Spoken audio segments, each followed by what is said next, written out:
I've also got a couple things that are not Apple. Oh, do you want to start with that? Sure. They kind of go hand in hand, so I can just do both at the same time. Boom. Look at that. The Canon EOS R7, which we spoke about a few weeks ago. Mm-hmm. We have specs now and a release date and all. Price, everything. Okay. The EOS R7 along with the EOS R10, which we did not talk about, I don't think. No, I definitely remember the 7. Yeah. Not the 10, though. Yeah. So exciting stuff. We got a 32.5 megapixel resolution on the 7. Mm-hmm. It's crop sensor, as we mentioned in the rumor video. What else? It has in-body image stabilization. We like to see that. It comes with the people, animal, and vehicle subject detect autofocus. I think they probably all will, or majority of the mirrorless cameras that they're releasing from now on will, unless it's like a really lower end one that they might not include it in that, but that's also super nice to see. It's faster than the R5 and 6, being able to shoot 15 frames per second mechanically and 30 with the electronic shutter. Wow. The R5 does 20 with the electronic. I can't remember what the mechanical is. I think it's 12. Could be wrong on that one. And the mechanical shutter also outdoes the R3. Wow. Which only does 12. I don't know. The electronic one, I think, is way faster on the R3, though. Or like it might be around the same, because it was definitely a lot faster than the R5. Very interesting. Yeah. Something else exciting that I didn't really expect to see in this, uncropped 4K 60p. Huh. So you can shoot slow-mo in 4K on this camera. Absolutely. Also comes with 4K 30p oversampled from 7K. And we got 1080p 120 frames per second as well. So you can shoot nice and slow-mo, even slower. Unfortunately, not in 4K, but that would be a lot to ask for from, one of the lower end cameras that they're releasing in the mirrorless lineup. What else do we have? It includes C-Log, which is not that surprising either. Considering it has the 4K. They've also claimed 60 minutes of shooting with no overheating. Okay. So that's pretty good. That's pretty good. We'll have to see if that holds up or not. I don't know. We know the R5 can definitely overheat. I don't know. I don't remember the numbers on that one. I think it's more. Unless you're shooting 8K, then you might be a little out of luck. What else? Comes with a mic and headphone jack.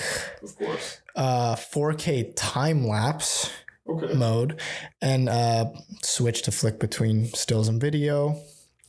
I'm wondering what that looks like, because on mine it's just you have to hit 2 buttons to switch. Like I have to hit mode and then info and it switches. Yeah. But this says just a switch to flick between, which makes it sound like you just pop and then it, which would be nice. It's like a bit faster. Yeah.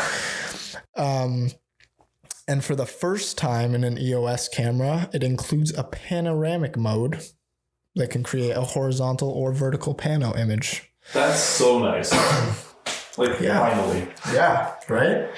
There were some other modes. What do we have here? A panning assist mode and raw burst mode, which can buffer 0.5 seconds of stills when the shutter is half pressed. Oh. So you never miss a moment, basically, because you just boop. June 23rd is the day it goes on sale, which is pretty soon. What are we on, the 11th or 12th today when we're filming, I think? I feel like that's the day I'm getting my wisdom teeth pulled. Fun. All that for a price of $14.99 US.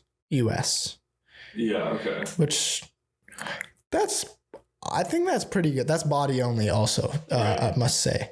If you want it with the RFS 18 to 150, it is $18.99. Which those are new now, the RFS lenses, which are meant for the crop sensor cameras. Yeah.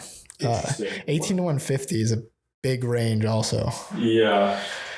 But that's, man, so now this camera is basically starting to beat out my EOS R, even though mine is a full frame. Yeah. It has a lot more features than this. Yeah. And I think currently it's still more expensive. Damn. Yeah. So I feel like they're going to stop selling the EOS R. Yeah. Like brand new. Potentially. I mean, I guess it depends how this is doing too, but I'm imagining this is gonna sell pretty well because it's got some great specs and it's a pretty good price. Yeah. And like, even if you wanted it as like a backup body, like this would be a nice backup body to have. Yeah. And then we got the R10, which has a 24 megapixel resolution, which is also nice. Nothing to complain about there. This does not have in-body image stabilization. Okay. But I mean, again, it's the one that's even lower than the R7, so I can live with that. 15 frame per second mechanical shutter as well. And the burst shooting is 23 frames per second. So also quicker than the R5, I believe. R5 and 6.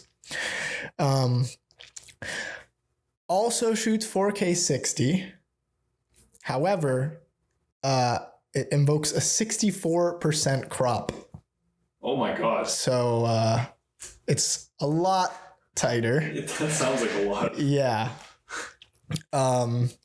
Or you can do 4K 30 oversampled from 6K, which does not crop. So that's nice. Again, 4K and like these cameras is really nice to see. Yeah. It's becoming much more like a standard thing. Yeah. Yeah. To just shoot 4K, especially on cheaper cameras now. For sure. So that's nice to see. Exactly. We also have 1080p, 120 frames per second. That's very nice. These were not offered in the DSLR cameras. Like what? I don't know which ones had 120 frames per second, but it was definitely less than what we have now. They're definitely pushing for that. It's super small and lightweight, weighing 429 grams. So not even double the Mavic Minis. Wow. Yeah. Which those are pretty tiny and pretty light. They are. So if you want one of those like smaller, lightweight mirrorless cameras, kind of like the Sonys, I think that's what this is going to be. I don't know the weights on the Sonys, so I can't compare it exactly, but they're definitely tinier. This does not have weather sealing though. The other one did. I forgot to mention the R7 does. Yeah, this doesn't. So that kind of bites. Yeah. But again, it's kind of, a bit on the lower end, more of an entry level mirrorless camera for Canon. So they're not going to give everything in it. Has a mic jack, pop-up flash as well, which I don't really need. I don't know. Most people I don't think really need ever, but it's there. So if you're relatively new or something and you just like want to use that, then you have it. Effective subject tracking. It didn't actually say if it has animal, people, and vehicle. Right. So I'm not 100% sure on that yet. I can we might have to double check during editing, but effective subject tracking. that's all I read. It's basically just saying, it works. It's there and it works. Exactly. But what subjects? Well, we don't really know yet. Could be anything. Exactly. This is expected to be available in July. Okay. So just after the R7. Body only is $979 US, which is under $1,000. Yeah, For US. Pretty Pretty good price. And what, like about $500 cheaper than the R7, and you still get 4K. Yeah. If you're wanting to shoot videos, still get 4K and still can do 1080p slow-mo. Yeah. Some nice features. The resolution's a bit smaller, but I mean, I'd imagine the people wanting to buy this camera don't care as much for that, because it is a bit more on the entry level side. Yeah. And then you can get it with the 18 to 150 as well for $1,349.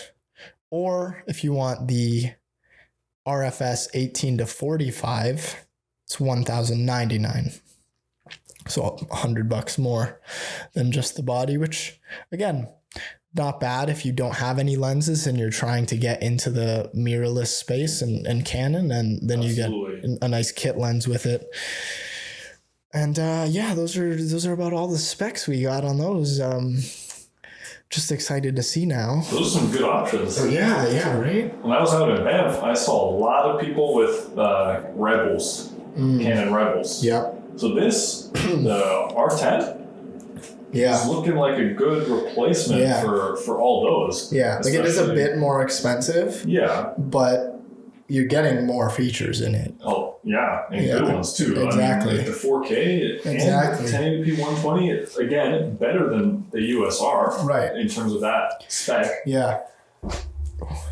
But yeah, I mean, it's a good introduction. I want to see those RFS lenses. I want to see if they're just as good as the real RF. Yeah. I don't know. We'll have to see again. We just need our hands on these. Like, Canon, come on. We can get our hands on it somehow. I'm just going to have to buy them as backup bodies. Absolutely. I don't know if I want the R10 though. I know, because if I want to shoot 4K, I don't want to have that crop factor. Right. Well, it's only if it's the 60 frames per second. So, anyway, I think that's about all for those.